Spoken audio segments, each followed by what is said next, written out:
Tu te sens seul. Pas seul dans le sens où il n'y a personne autour de toi, mais seul à l'intérieur. Seul avec tes pensées. Seul avec cette douleur que personne ne voit vraiment. Tu souris en public, tu réponds « ça va » quand on te demande. Mais le soir, quand tout le monde est parti, quand l'écran est éteint, quand le silence s'installe, tu ressens ce vide que rien ne remplit vraiment. Tu as peut-être essayé de le remplir avec les gens, mais les gens te déçoivent. Tu as peut-être essayé de le remplir avec les distractions, mais les distractions s'arrêtent. Et le vide, lui, revient toujours. Écoute ce que je vais te dire maintenant. Ce soir, tu n'es pas tombé sur cette vidéo par hasard. Allah sait exactement ce que tu ressens en ce moment. Allah connaît ce vide. Allah connaît cette douleur silencieuse que tu n'as jamais exprimée à voix haute. Allah connaît les larmes que tu as retenues pour ne pas inquiéter les autres. Et Allah dit dans le Coran, nous sommes plus proches de lui que sa veine jugulaire. Plus proche que ta veine jugulaire, cette veine qui bat dans ton cou en ce moment même. Allah est plus proche de toi que ça. Alors comment peut-on se sentir seul quand Allah est aussi proche? La réponse est simple. On se sent seul quand on cherche la compagnie au mauvais endroit. On cherche chez les gens ce que seul Allah peut donner. On cherche dans les écrans ce que seul le Coran peut apporter. On cherche dans le bruit ce que seul le silence avec Allah peut offrir. Le prophète, sallallahu alayhi wa sallam, a connu la solitude. Il a connu le rejet. Il a connu la trahison de ceux qu'il aimait. Et dans ces moments les plus sombres, qu'est-ce que Allah lui a dit? Allah est avec nous.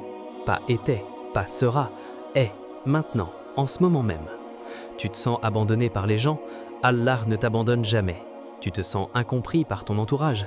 Allah comprend chaque pensée avant même que tu la formules. Tu te sens inutile, invisible, oublié? Allah t'a créé avec un but précis et il ne t'a pas oublié. Allah dit, n'est-ce pas par l'évocation d'Allah que les cœurs s'apaisent? Pas par les gens, pas par les réseaux sociaux, pas par la musique, par l'évocation d'Allah. Cette solitude que tu ressens ce soir n'est pas une punition, c'est une invitation. Une invitation à te rapprocher de celui qui ne dort jamais, de celui qui t'entend même quand tu ne parles pas, de celui qui te voit même dans le noir le plus profond. Le prophète, sallallahu alayhi wa sallam, a dit qu'Allah dit « Je suis avec mon serviteur quand il me fait mention de moi ».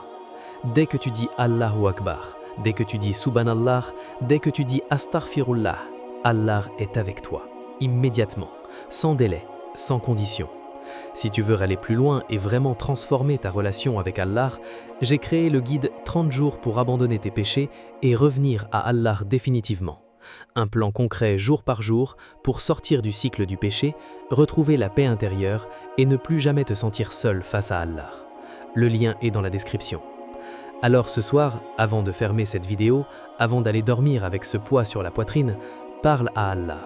Pas avec des mots parfaits, pas avec une formule apprise, juste toi et lui.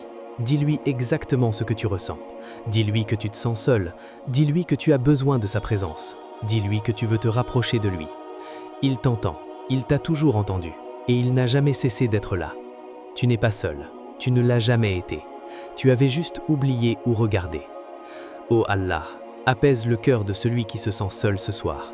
Rappelle-lui ta présence, rappelle-lui ton amour, et rapproche-le à Allah à chaque souffle. Amin. Si ce rappel t'a touché, abonne-toi à Voix du Musulman et partage cette vidéo. Tu ne sais pas qui en a besoin ce soir. Peut-être quelqu'un qui est au point de perdre espoir.